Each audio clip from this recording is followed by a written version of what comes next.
आज हम आपको सिखाएंगे present indefinite tense. Present indefinite tense, देखिए हम हिंदुस्तान में रहते हैं तो हिंदी से इंग्लिश में कैसे सेंटेंस को ट्रांसलेट करते हैं, आज हम वो सिखाएंगे। उसका पहला भाग प्रेजेंट इंडेफिनिट टेंस। देखिए, सबसे पहले पहचान का होना जरूरी है कि वाक्य को हम पहचाने कैसे कि ये प्रेजेंट इंडेफिनिट टेंस है। फिर हम आपको बताएंगे उसका वाक्य कैसे बनाते हैं। पहचान, सबसे पहले पहचान में देखिए, जिस वाक्य के अंत में ता है, ती है, ता हूं, ते हैं आदि आए, अगर ये आते हैं एंड में, ता है, ती है, ता हूं और ते हैं, तो ये वो प्रेजेंट इंडेफिनिट टेंस होता है। ये तो हो गई इसकी पहचान। और सबसे बड़ी बात ये कि उसमें वर्ब का होना बड़ा जरूरी है। वर्ब अगर नहीं है तो वह प्रेजेंट इंडेफिनिट टेंस नहीं होता है। एक बार फिर, पहचान, जिस वाक्य के अंत में ता है, ती है, ता हूं, ते हैं आदि आए, वह प्रेजेंट इंडेफिनिट टेंस का वाक्य होता है। ये पहचान हो गई। अब बात आती है, जैसे उदाहरण के तौर पर एग्जांपल है कि भाई मैं क्रिकेट खेलता हूं, आई प्ले क्रिकेट। वह हॉकी खेलता है, ही प्लेज हॉकी। अब सिर्फ यह आपने देखना, देखिए यहां आया प्ले और यहां आया प्लेज। ऐसा क्यों हुआ? अब हम आपको बताएंगे कि इन वाक्यों को हमने ट्रांसलेट कैसे किया, उसका नियम क्या है। नियम के तौर पर अब पहचान आ गई होगी समझ में, दो उदाहरण हमने बता दिए। अब हम बताएंगे कि वाक्य बनाएंगे कैसे, कैसे हम हिंदी से इंग्लिश में वाक्य को ट्रांसलेट करेंगे। देखिए, आप सबको पता है कि वाक्य यानी सेंटेंस, पहला होता है सिंपल सेंटेंस, दूसरा होता है नेगेटिव सेंटेंस, तीसरा होता है इंटेरोगेटिव सेंटेंस। तीनों का बनाने का अलग अलग नियम है। सबसे पहले सिंपल सेंटेंस कैसे बनाते हैं। पार्ट ऑफ स्पीच आप सारे जानते होंगे। सबसे पहले जो लिखना है, आपने सब्जेक्ट लिखना है। सब्जेक्ट, जब भी आप सिंपल सेंटेंस बनाएंगे सबसे पहले सब्जेक्ट लिखेंगे। इसके बाद हेल्पिंग वर्ब कोई आपने यूज नहीं करना है। क्या करें फिर? वर्ब की फर्स्ट फॉर्म का प्रयोग करेंगे। वर्ब की फर्स्ट फॉर्म का प्रयोग, हाँ, ये हो सकता है कि उसके साथ कई बार एस भी आता है और कई बार ईएस लगाना भी पड़ता है। यानी वर्ब के फर्स्ट फॉर्म का प्रयोग भी हो सकता है या वर्ब के फर्स्ट फॉर्म के साथ एस या ईएस का प्रयोग भी करना पड़ सकता है। ये हम बताएंगे कि एस कब लगेगा, ईएस कब लगेगा और कब केवल और केवल वर्ब की फर्स्ट फॉर्म का प्रयोग होगा। और इसके बाद आप लिखेंगे ऑब्जेक्ट,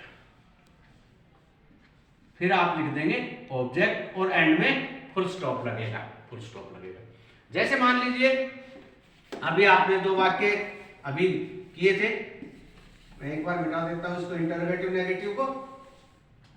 भाई मैं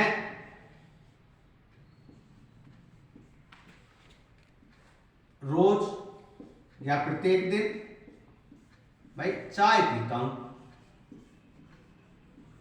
चाय पीता हूं। जैसे ये सेंटेंस है भाई, पहले हम पहचान में जाएंगे तो पहचान ता हूं, ये आ गया ता हूं। इट मीन्स ये प्रेजेंट इंडेफिनिट टेंस है। बनाएंगे कैसे भाई? सबसे पहले लिखेंगे, हमने कहा कि सब्जेक्ट लिखेंगे। अब इसमें सब्जेक्ट कौन सा है? मैं। और मैं को इंग्लिश में क्या कहते हैं? आई। ये आई लिख दिया। इसके बाद वर्ब की फर्स्ट फॉर्म, वर्ब क्या है? पीना ना, टेक या ड्रिंक ना, take. I take, TAKE, I take. क्या? Tea, TEA, tea. और डेली, DAILY। ये आपका सेंटेंस बन गया। आई टेक टी डेली, मैं रोज चाय पीता हूं। लेकिन अगर ये बनाना पड़ जाए, अब जैसे हमने कहा ना कि केवल वर्ब की फर्स्ट फॉर्म लगेगी, तो देखिए इसमें वर्ब की फर्स्ट फॉर्म है केवल। लेकिन हमने कहा कि कई बार ऐसा भी हो सकता है कि एस या ईएस का प्रयोग भी इसके साथ करना पड़ सकता है। जैसे मान लीजिए वह रोज चाय पीता है, वह रोज चाय पीता है। ठीक है। अब आया ही, तो इसमें सबसे पहले रूल का सब्जेक्ट, सब्जेक्ट क्या है? वह, ही। ठीक है, ही। दूसरे नंबर पर वर्ब, वर्ब है पीना, पीने की टेक या ड्रिंक, ही टेक। ठीक है। अब यहां देखिए एस लगेगा, ही टेक्स, ही टेक्स टी, TEA, टी। और डेली, DAILY, डेली कह सकते हैं, और या एवरीडे भी हम प्रयोग कर सकते हैं यहां पर। अब आप देखिए यहां पर आया है, यहां एस लगा है, यहां नहीं लगा है। तो इसके पीछे कारण क्या है? कारण ये है, यहां लिख देते हैं कि यदि सब्जेक्ट ही, सी, इट या सिंगुलर नंबर नाउन, एक वचन संज्ञा, singular number noun, NOUN, singular number noun है। यदि सब्जेक्ट ही, सी, इट या सिंगुलर नंबर नाउन है, तो जो वर्ब की फर्स्ट फॉर्म है, एक बार फिर लिख देता हूं, वर्ब की फर्स्ट फॉर्म के साथ एस या ES का प्रयोग होगा, यूज होगा। ये हो गया, पता लग गया होगा। यहां था हमारा सब्जेक्ट आई, इसलिए वर्ब की केवल वर्ब की first form I.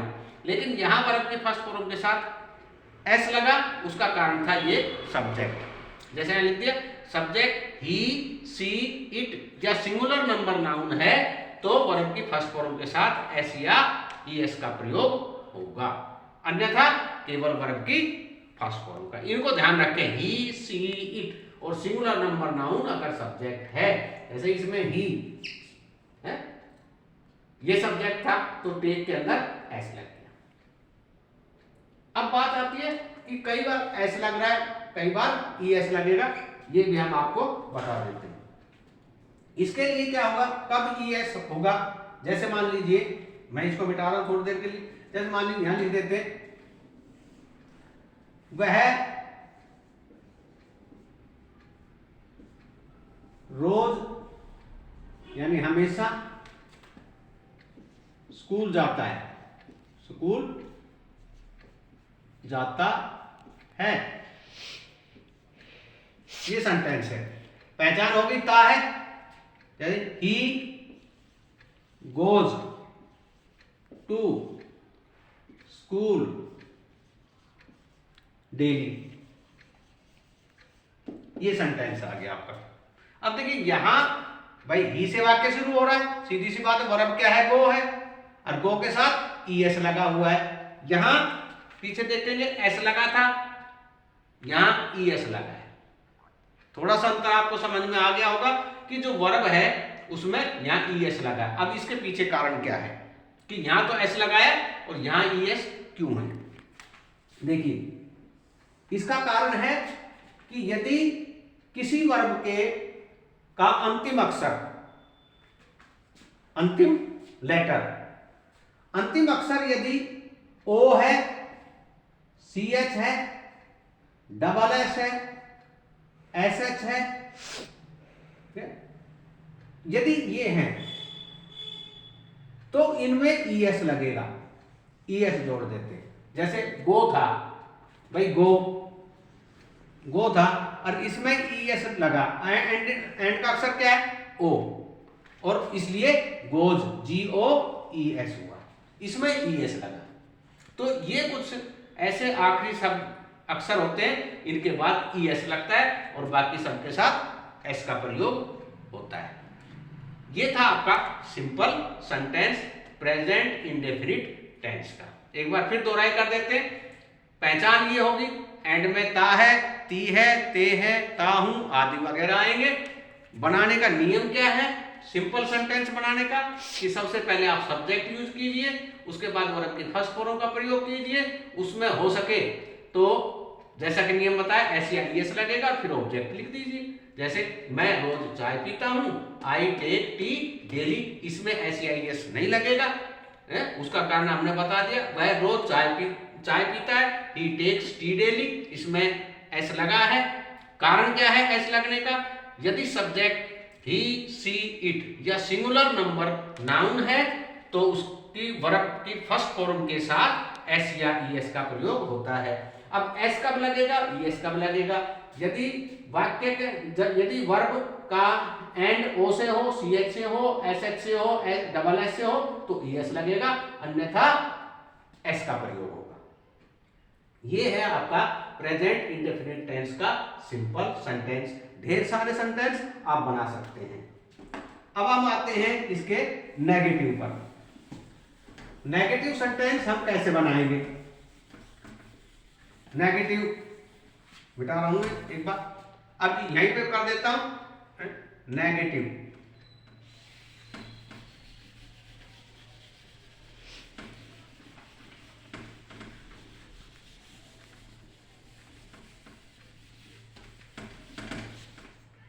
Negative sentence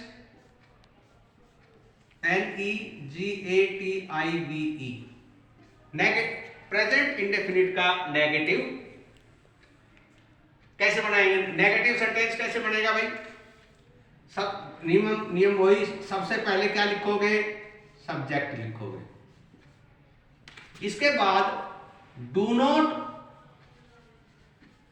या डज नॉट का प्रयोग होगा, डू नॉट या डज नॉट का प्रयोग होगा, और अब केवल वर्ब की फर्स्ट फॉर्म का प्रयोग होगा, और फिर ऑब्जेक्ट लिख देंगे, और एंड में फुल स्टॉप आएगा।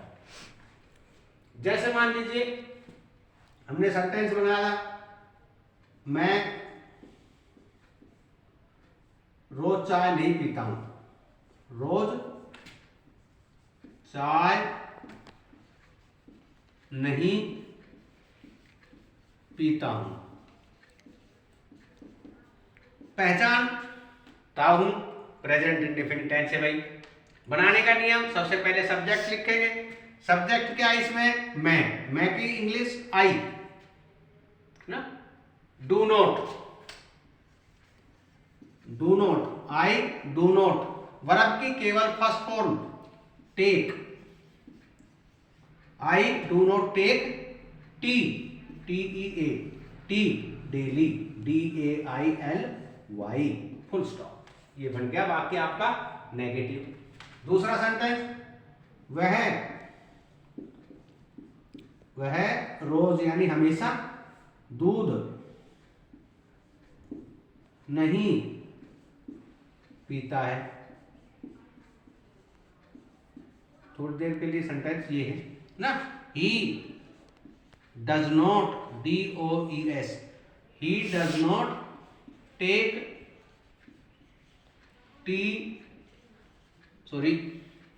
milk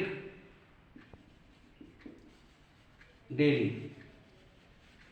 ये सेंटेंस आपका हो गया, he does not take milk daily, वह रोज दूध नहीं पीता है। छोटे छोटे वाक्य बनाएंगे, आसानी से समझ में आ जाएगा। अब बात आती है, यहां हमने डू नॉट का प्रयोग किया, यहां पर डज नॉट का प्रयोग किया। ऐसा क्यों?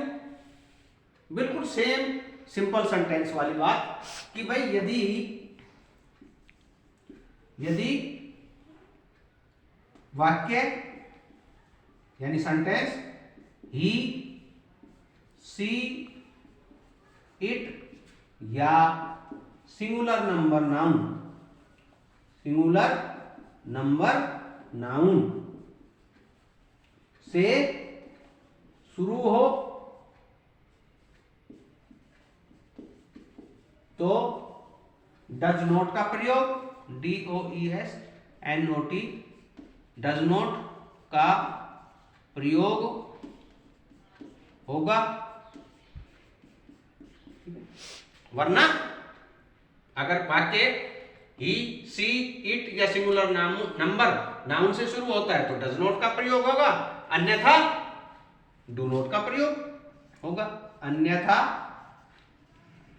डू नॉट का प्रयोग होगा। ये आपका हो गया नियम नेगेटिव। एक बार फिर देख ले, नेगेटिव सेंटेंस जिसमें नहीं हो वो नेगेटिव होता है, सीधी सी बात है, नोट तो लगा ही लगेगा। लेकिन प्रेजेंट इंडेफिनिट टेंस में जो नियम है नेगेटिव सेंटेंस बनाने का, सब्जेक्ट लिखेंगे, फिर डू नॉट या डज नॉट इनमें से एक लिखेंगे, वर्ब की फर्स्ट फॉर्म लिखेंगे। अब यहाँ एस या ईएस का कोई रोल नहीं रहा, अब ऑब्जेक्ट लिखेंगे। जैसे मैं रोज चाय पीता हूँ, मैं रोज चाय नहीं पीता हूँ, I do not take tea daily, है ना, डू नॉट का प्रयोग किया, नेगेटिव सेंटेंस है। वह रोज दूध नहीं पीता है, he does not take milk daily, यहाँ डज नॉट का प्रयोग हो गया। अंतर हमने बता दिया, कब डू नॉट आएगा, कब डज नॉट आएगा। वाक्य यदि ही सी इट या सिंगुलर नंबर नाउन से शुरू होगा तो डज नॉट का प्रयोग होगा, वरना डू नॉट का प्रयोग होगा। ये था आपका प्रेजेंट इंडेफिनिट टेंस का नेगेटिव सेंटेंस। अब आते हैं इंटरोगेटिव सेंटेंस पर।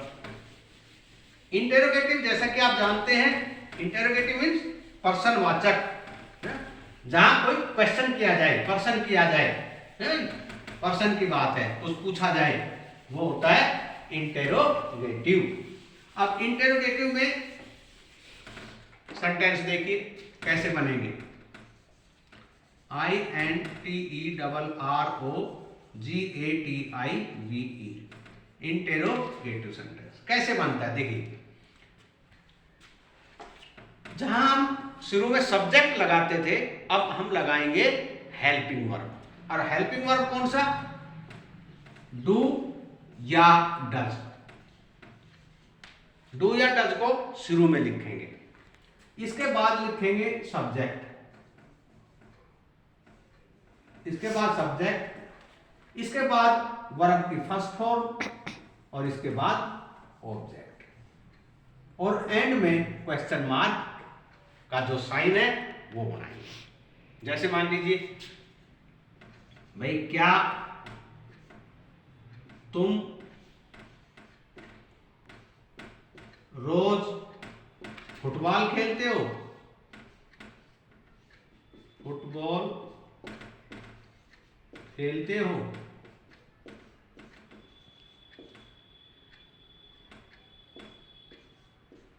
क्वेश्चन मार्क, ठीक है। अब देखिए, सबसे पहले डू नॉट या डज नॉट ये लगेगा, तो यहां डू आएगा, बताएंगे अभी जैसे पीछे लिखा था कि कब डू का प्रयोग, कब डज का प्रयोग होता है, सेम वही चीज है। डू यू, अब सब्जेक्ट, डू डज में से एक लगा दिया, अब सब्जेक्ट यू है ना।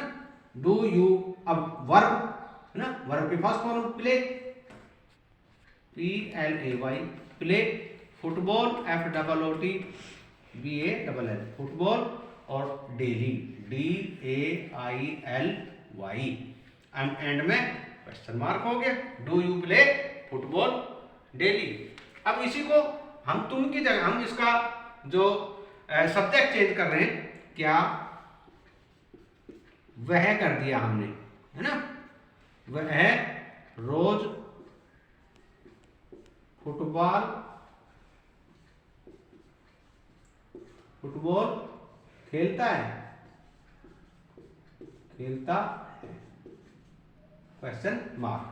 भाई अब देखिए वह है ना, तो डज यहां आएगा, डज है ना, क्वेश्चन मार्क है तो डज। अब वर्ब नहीं सॉरी, अब सब्जेक्ट डज ही प्ले,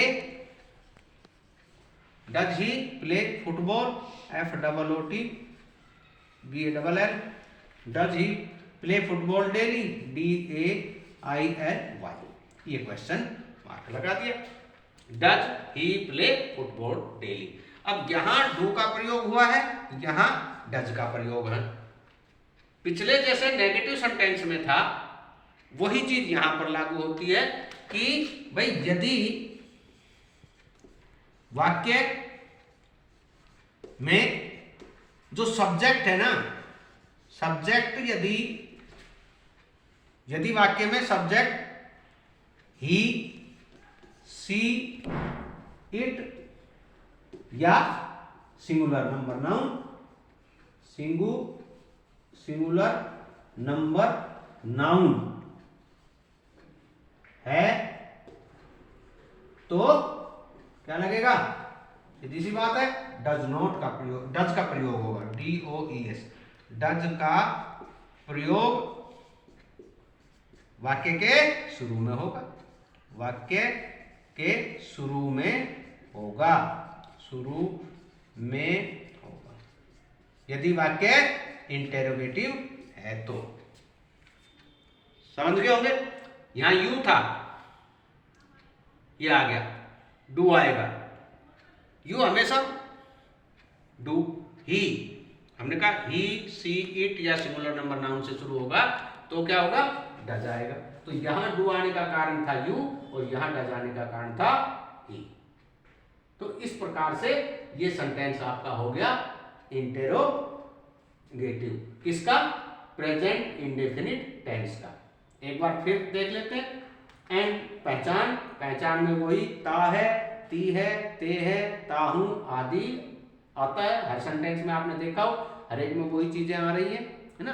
बनाने का नियम आप लिख लीजिए, कॉपी में उतार लीजिए कि सिंपल कैसे बनता है, नेगेटिव कैसे बनता है और इंटेरोगेटिव कैसे बनता है, हमने ये पूरा बताया आपको। अब आता है कुछ ऐसे वाक्य होते हैं इंटेरोगेटिव के जो WH फैमिली के वर्ड से बनता है। जैसे मान लीजिए, अभी आपको वो भी बता देते हैं, इंटेरोगेटिव जहां डू और डज से बना है वहां अब आपका देखिए इंटेरोगेटिव, एक तो ये तरीका था जो हमने अभी बताया, एक WH फैमिली के जो वर्ड हैं उनसे भी बनता है। वो कैसे बनता है WH फैमिली के, देखिए ये जो सेंटेंस था इंटेरोगेटिव, इसमें क्या आता है शुरू में, क्या शुरू में आता है, क्या वाक्य के शुरू में, वाक्य के शुरू में आता है। तो ये नियम तो था, अभी जो हमने बताया वो तो ऐसे था। लेकिन जब वाक्य, जब क्या शब्द, हिंदी का है ना, जब क्या शब्द वाक्य के बीच में आए, बीच में आए तो प्रेजेंट इंडेफिनिट टेंस का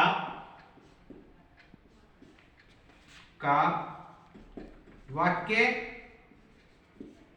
निम्न प्रकार से बनाएंगे, निम्न प्रकार से बनाएंगे। कैसे बनाएंगे भाई, देखिए उसका रूल, जैसे डू डज के आगे बस आपने WH फैमिली का वर्ड लगाना है। जैसे हम क्या आ गया ना शुरू में, तो जैसे वट, यहां वट लगाओगे, वट लिखोगे, इसके बाद डू या डज लगाओगे, इसके बाद सब्जेक्ट लगाओगे, सब्जेक्ट के बाद आप वर्ब की फर्स्ट फॉर्म लगाओगे और इसके बाद आप ऑब्जेक्ट लगाओगे और एंड में क्वेश्चन मार्क। जैसे मान लीजिए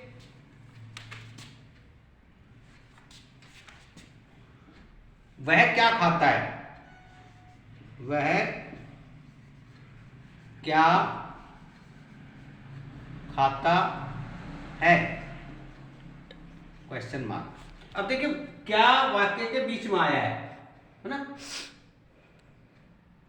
सब्जेक्ट के बाद, तो भाई वट की WHAT वट, अब आएगा वट, ठीक है वट। अब वह के साथ डू डज में से क्या लगता है, इनमें से डज लगेगा, सीधी सी बात है। What does, DOES, what does. अब वर्ब आएगा, वो क्या सब्जेक्ट आएगा, what does he eat, what does he eat, ये बनेगा आपका वाक्य, वट डज ही ईट, वह क्या खाता है। ये WH फैमिली से बनेंगे सेंटेंस। और भी जैसे और भी आप वाक्य बना सकते हो, भाई तुम क्या खाते हो, तुम क्या खाते हो, क्वेश्चन मार्क। तो सीधी सी बात है, क्या कहाँ आया वाक्य के शुरू में, बीच में आया, सब्जेक्ट के बाद है, तो इसका मतलब हो गया हमने क्या कर लिए, वट शब्द का प्रयोग करेंगे, वट WHAT वट। अब देखिए तुम है, तुम के साथ तो डू आता है, वट डू, अब आएगा you eat, what do you eat, तुम क्या खाते हो। ये यहां इस प्रकार से बनेगा। जब वाक्य के शुरू में क्या हो, क्या वैसा पूछ जाता है, जैसे ये सेंटेंस आप यहां देखिएगा, क्या वह स्कूल जाता है। इस वाक्य को अगर आप देखते हैं क्वेश्चन मार्क, तो ये तो क्या कहाँ आया है, वाक्य के शुरू में आया है। यहां देखिए, यहां वाक्य सब्जेक्ट के बाद आ रहा है, यहां सब्जेक्ट से पहले आ रहा है, तो सीधी सी बात है ये वाक्य कैसे बनाओगे भाई, वह क्या वह स्कूल जाता है, यहां बनेगा does he go to school, does he go to school. इस प्रकार से सेंटेंस बनेगा, does he go to school, does यानी यहां आएगा, ये हेल्पिंग वर्ब से, हेल्पिंग वर्ब के डू डज से कब बनेगा वाक्य, जब सब्जेक्ट से पहले क्वेश्चन पूछने वाला वर्ड होगा, और जब बीच में होगा तो फिर WH फैमिली के वर्ड से बनाना पड़ेगा आपको। ये था आपका प्रेजेंट इंडेफिनिट टेंस। बार बार रिवाइज करके आप वीडियो देखें, अच्छी तरह समझ में आ जाएगा। अगर समझ में नहीं आता है तो कमेंट करें, और मेरे इस चैनल को जिसका नाम है मेरी क्लास मेरा सॉल्यूशन, आप सब्सक्राइब करें, आगे बच्चों के लिए फॉरवर्ड करें, ताकि इसका अच्छी तरह से सभी बच्चे, और ख़ास तौर पर हमारे जो लोकल बच्चे हैं जो हिंदी ज़्यादा बोलते हैं, हिंदी से कैसे इंग्लिश में वाक्य को ट्रांसलेट करें, अच्छी तरह समझ सके, इसके लिए दूसरों की हेल्प करना